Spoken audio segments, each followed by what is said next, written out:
Hi and welcome, my dear friends of the underwater world. I hope you're all well and forgive me for the somewhat longer break. Before we get to today's tutorial, I would like to briefly explain what caused this long break.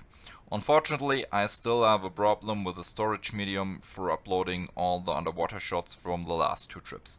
The recordings are not lost, I just can't upload them at the moment, so they will be submitted later.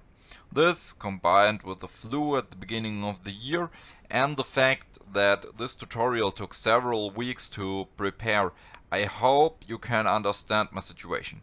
But tutorial is a good keyword, so let's get right into it.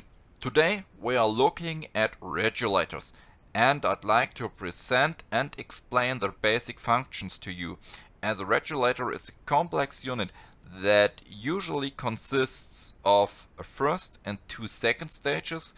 There are different types available on the market, and in order to serve you all this in easily digestible portions, I have divided this video into several parts. We started today with part 1, which will give you an overview of the video series and provide the general basics. The practical operation of the various regulators will follow next week. If you're not interested in the basics, just leave a like, tell us you don't want to watch the basics because you already know them all, and tune in again next week. So, enough preamble, let's start with the first part. To be able to breathe underwater, we breathe air or another breathing gas from a cylinder or a tank via the first stage of our regulator. This air travels to the second stage and from there via our throat into our lungs. The oxygen is metabolized there, and when we exhale, the used air, or more precisely the carbon dioxide, is not breathed back into the tank but released into the environment. In this series we will look at the basic functioning of the first and second stages of our regulators, knowing full well that a complete regulator set naturally also includes a breather yoke and an inflator. However, we will see that it makes no difference to the basic functions whether we consider these two parts separately or not. But please, let me know if you want to know more about this. Then, of course, I will also take a closer look at these two parts in a new video. But back to the actual topic. In the current series, we will be looking at a construction method of a first or second stage every week. From next week, you will therefore receive a new video in German every Tuesday and the corresponding English version on Thursday. We'll start with how the second stage works using a downstream valve, simply because I find it easier to understand how a mechanism triggered by breathing from the second stage via the hoses triggers a pressure difference in the first stage. Incidentally, we do not consider tubes and hoses and simply assume them to be a connection in which nothing happens, which is not 100% true from a physical point of view, but is of course sufficient for our purpose. Once we have dealt with the downstream valve and the second stage, we move on the pilot valve. This is a type of valve that can also be found on the second stage. After that, we will take a closer look to the first stages. We will start with the piston-controlled unbalanced first stage.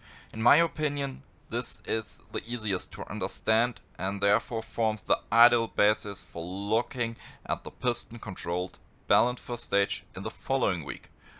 Once we have internalized all this, let's take a look at the diaphragm-controlled balanced first stage.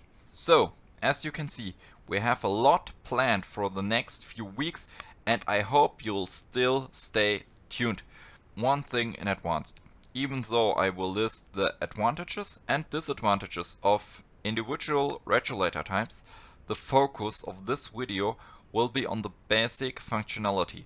I don't want to give a purchase recommendation or rank the individual models. Of course, Manufacturer-specific designs also play a role here, so the individual advantages and disadvantages do not claim to be complete or generally valid. Technology is always evolving. The list of upcoming topics has already included some terms that divers have heard before, but may not have remembered everything in detail. That's why I'm going to explain the most important basics again and the end of the first part. Let's start with the term pressure. Yeah, some of you will be thinking like, that's my gas supply. Also, this is true. It is only a partial correct.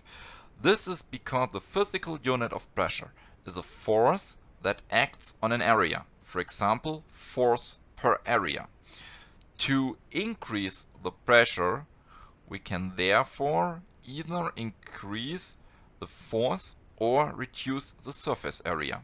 In other words, an increasing pressure with a constant area also means an increasing force on this same area. Of course, it also works the other way around.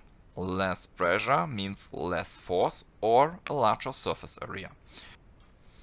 If you want to know more about this topic, I will link to my tutorial on the subject of pressure in the description, where I illustrate exactly this topic again. And you probably wanted to know what pressure above chocolate exerts, right? Furthermore, a distinction must be made between balanced and unbalanced first stages in regulators. With an unbalanced first stage, the tank pressure always acts directly on the piston, which also closes the connection between the tank and the first stage. With the balanced first stage, this is avoided by design. The consequence of an unbalanced first stage is that as the tank pressure decreases, the pressure on the piston also decreases, and therefore less force. Remember, pressure equals force per area. The area remains the same here, is available to support the opening for piston movement, and breathing becomes increasingly difficult as the dive progresses. But don't worry, we will see all this in detail in the coming weeks. Another possible design is controlled via pistons and via diaphragm. With the former, the medium pressure is controlled by the ambient pressure acting on a piston. However, this requires separate protection against environmental influences, be it dirt or cold water or dust. In the case of diaphragm control, the medium pressure is controlled by a diaphragm, which therefore also provides constructive protection against environmental influences. And both designs, the piston or diaphragm control and the balanced or unbalanced design, can be combined with each other. The penultimate point we will discuss today is the fail-safe principle. This is a fail-safe design. In the case of the downstream valve, it always closes against the airflow coming from the tank via the first stage. A failure of the mechanical components would mean that the closing mechanism no longer works and the air pressure opens the valve so that we are supplied with a constant flow of air in an emergency. Does this sound familiar? Who remembers the blowing of regulator exercise in their first diving course? Let me know it in the comments. So, I hope you now know the constructive background for this exercise.